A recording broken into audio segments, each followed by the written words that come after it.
మరి మన దేశాన్ని గురించి ప్రాణాలు సైతం లెక్క చేయకుండా పోరాడుతున్నటువంటి మన వీరులకి, మన సైనికులకి అందరూ కూడా మనోధైర్యాన్ని వారికి ఇంకా కూడా మనందరం కూడా దేశం అంతా కూడా వారి వెంబడి చెల్లియడానికి చక్కటి సందేశానికి ఇచ్చినటువంటి సందేశం చేయడానికి ఏర్పడిన కార్యక్రమానికి విచ్చేసినటువంటి గౌరవ సీనియర్ నాయకులు, పార్టీ నాయకులు, మాజీ మంత్రివర్యులు హరీష్ రావు గారు, పెద్దలు మల్లారెడ్డి గారికి అందరికీ కూడా మరొకసారి నమస్కారాలు తెలియజేసుకుంటూ మరి ఉద్యోగాలు పెట్టుకొని చేయడానికి ఇష్ట ప్రయత్నాన్ని అయితే మన సైనికులు చేస్తున్నారో మనందరం కూడా వారి వెంబడి ఉండి వారికి మనోధైర్యాన్ని ఇచ్చి వారిలో పోరాడే స్ఫూర్తిని అందరూ కూడా మనము పెంపొందించుకొని అందరూ కూడా వారికి అండగా ఉండాల్సినటువంటి సమయం కాబట్టి అందరూ కూడా మన దేశ సైనికులకి, మన దేశానికి గురించి అందరూ ఒకటే ఉండాల్సిన సందర్భం కాబట్టి అన్ని కూడా పక్కన పెట్టి మన దేశం మరొకసారి మరి ఇప్పటికే 4 సందర్భాల్లో 4 సార్లు ఈ యొక్క పాకిస్తాన్కి గురపాడని చెప్పినటువంటి చరిత్ర మన దేశానికి ఉన్నది. మరొకసారి తప్పకుండా మనొక ఆర్మీ డెఫినెట్ గా విజయంగా నిలబడుతుందని చెప్పేసి ఆ సందర్భంగా నేను విశ్వాసాన్ని వ్యక్తం చేసుకుంటూ, ఎవరైతే మొన్ననే మరి మన నాయక్ గారు, మురళీ నాయక్ గారు మొన్ననే మొన్నటి ప్రాణాలు విడదడం జరిగింది. కాబట్టి వారి ఆత్మ కూడా శాంతి కలగాల, వారి కుటుంబాన్ని కూడా మనోధైర్యాన్ని బహుమతి ప్రసాదించాలని చెప్పేసి కూడా ప్రార్థిస్తూ మరొకసారి అందరికీ నమస్కారాలు తెలియజేసుకుంటూ నేను సెలవుకుంటున్నాను. జై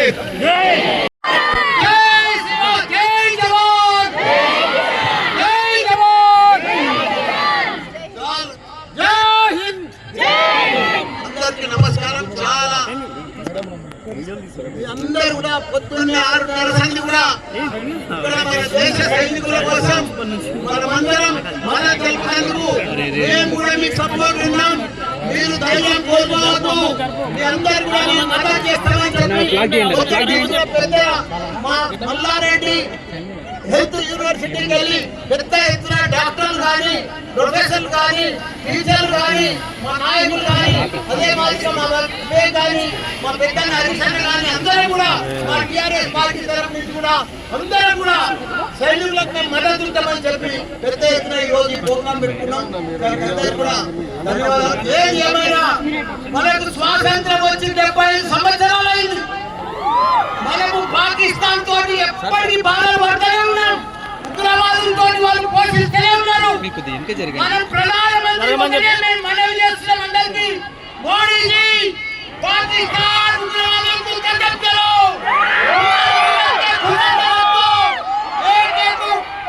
जिंदगी में फिर अपना भारत का तरफ नहीं ले जाओ.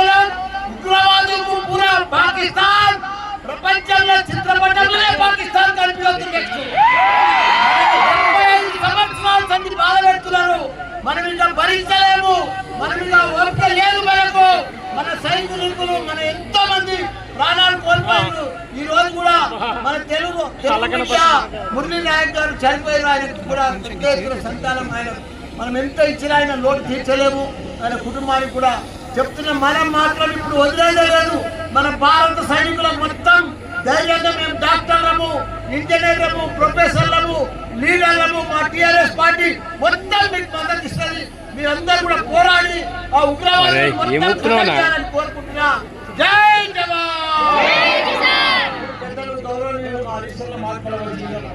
గౌరవనీయులు పెద్దలు మల్లారెడ్డి గారిని, వివేక్ గౌడ్ గారిని, మేనేజ్మెంట్ నేను మనస్ఫూర్తిగా అభినందిస్తా ఉన్నాను.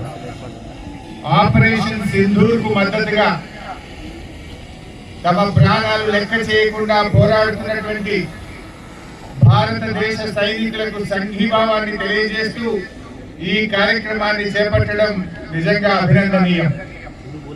మనము సైనికుల్లాగా సరిహద్దుల్లోకి వెళ్లి పోరాడలేకపోవచ్చు, కానీ పోరాడుతున్నటువంటి సైనికుల మనోస్థైర్యాన్ని పెంచే విధంగా వారికి సంఘీభావాన్ని తెలియజేస్తూ ఈ కార్యక్రమాన్ని చేపట్టుకుంటా ఉన్నాం.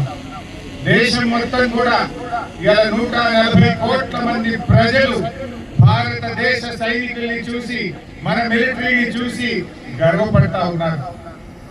మనం జనరల్ అనుకుంటాం దేశ సరిహద్దులంటే అది భౌగోళికంగా అని అనుకుంటాం, కానీ దేశ సరిహద్దులంటే కేవలం భౌగోళికమే కాదు, ఈ దేశ ప్రజల ఆశలు, ఈ దేశ ప్రజలందరికీ కూడా భద్రత కల్పించడం. ఎందుకంటే ఈరోజు సైనికులు దేశ సరిహద్దుల్లో పోరాడుతున్నారంటే వాళ్ళు కేవలం భౌగోళికంగా మన భూమిని కాపాడమే కాదు, భారతదేశ వారసత్వాన్ని కాపాడుతున్నారు, భారత సంస్కృతిని కాపాడుతున్నారు, భారతదేశ భవిష్యత్తును నిలబెట్టడం కోసం తమ ప్రాణాలు లెక్క చేయకుండా ఈరోజు సైనికులు పోరాటం చేస్తా ఉన్నారు. ఇలా సైనికులకు మనందరం కూడా సంఘీభావం తెలియజేయాల్సిన అంతా టార్గెట్ టెర్రరిస్ట్. అండ్ ఎవరెవరు టెర్రరిస్ట్ సపోర్ట్ చేస్తారో, అది పాకిస్తాన్ అయినా సరే లేకపోతే ఎవరైనా సరే, terrorism should be banned, absolutely destroyed. ఎందుకంటే మన కంట్రీలో ఎట్లా అంటే మనం డెవలప్మెంట్ గురించి ఆలోచించాలి. పాకిస్తాన్ కూడా వాళ్ళ డెవలప్మెంట్ గురించి ఆలోచించి పక్కన రాష్ట్రంకి మనం నాశనం చేయాలని అనుకోకూడదు. వాళ్ళు మొత్తం మన కాన్సన్ట్రేషన్, మన పిల్లలు ఎట్లా మంచి ఎడ్యుకేషన్, మంచి హెల్త్, మంచి జాబ్స్ ఇట్లాంటివి చూసుకోవాలి. వాళ్ళు అనవసరంగా అంటే నేనైతే ఏ రాష్ట్రం కూడా చిన్నగిన పెద్దగా నన్ను, కానీ ఇట్లాంటి వాళ్ళు చిన్న అంటే ఒక చీప్ థింగ్ వాళ్ళు చేసేసి వాళ్ళు నిజంగా మనకు వాళ్ళ మీద ఉండే రెస్పెక్ట్ కూడా వారు వెళ్ళిపోయింది. ఇంకా మన ఏమంటే we stand by our government, we stand by our PM Narendra Modiji and the entire country. ఈ రోజు ఏ పార్టీనో అదంతా మనకు అనవసరం. ఇప్పుడు ఏంటంటే ప్రతి ఒక్కరు మనము ఒక భారతదేశంకి మనం సపోర్ట్ చేస్తున్నాము. ఇట్లాంటి రేపు ఒకవేళ ఏదైనా వార్ వచ్చినా కూడా ప్రతి ఒక్కరు కూడా సైన్యంగా నిలబడతాం. మన డాక్టర్స్ మొత్తం హెల్త్ మొత్తం అంటే మన దేశంలో ఉండే ఏదైనా ఒక వార్ అయితే కూడా హెల్త్ కాపాడడం మా ఒక ప్రయత్నం ఉంటుంది. అదే విధంగా మనం ఒకవేళ బార్డర్ మీద ఉన్నా లేకున్నా మన భారతదేశంలో మన ఏరియాలో will be alert and we will support in case of any kind of crisis. Thank you. జై హింద్.